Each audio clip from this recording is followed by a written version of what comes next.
En este caso vamos a hablar de otro punto notable del triángulo, que es el incentro.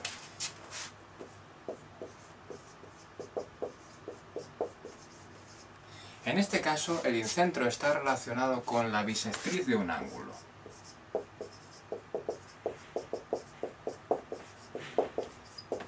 La bisectriz de un ángulo es la recta que divide un ángulo en dos partes iguales. Fijaros, yo tengo este ángulo, vamos a ver, así y así. Entre estas dos rectas que se unen en un vértice hay un ángulo. Ese es el ángulo entre esas dos rectas. La bisectriz es la recta que une ese vértice y que divide al ángulo en dos partes iguales. Ahora bien, para verlo, vamos a verlo también de una manera gráfica.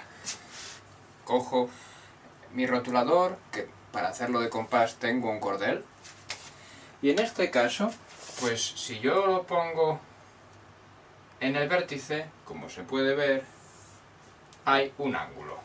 Bien, si yo cojo y pongo justo donde el ángulo corta con una de las rectas y trazo un arco y hago lo mismo en el otro punto y trazo otra recta, si os fijáis, para que quede bien, ahí estaría la recta, ahí estaría la recta. Lo que hice fue hacer un arco que sería el ángulo entre esas dos rectas, y desde un sitio donde corta ese ángulo a uno de los segmentos hago un arco, y donde lo corto en el otro lado hago otro arco.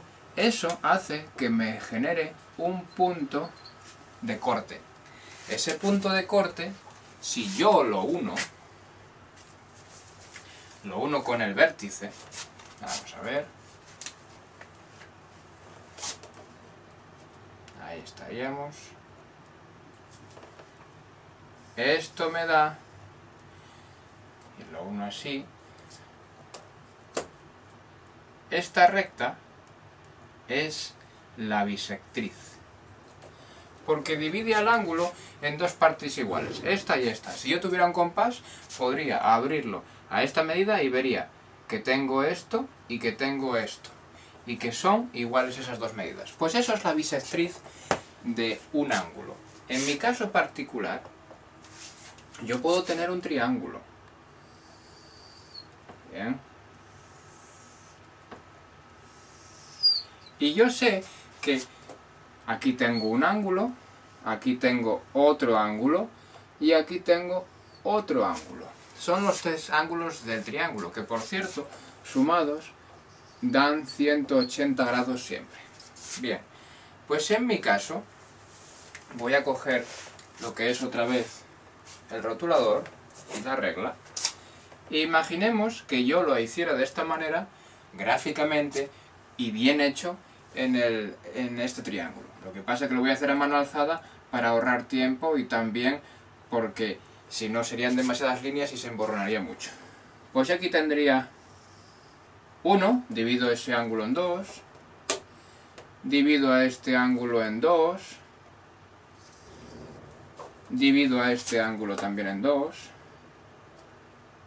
Bien, muy bien.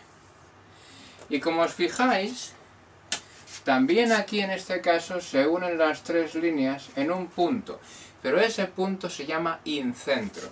Y si yo lo utilizara de centro para hacer una circunferencia, daría una circunferencia que englobaría los tres lados del triángulo.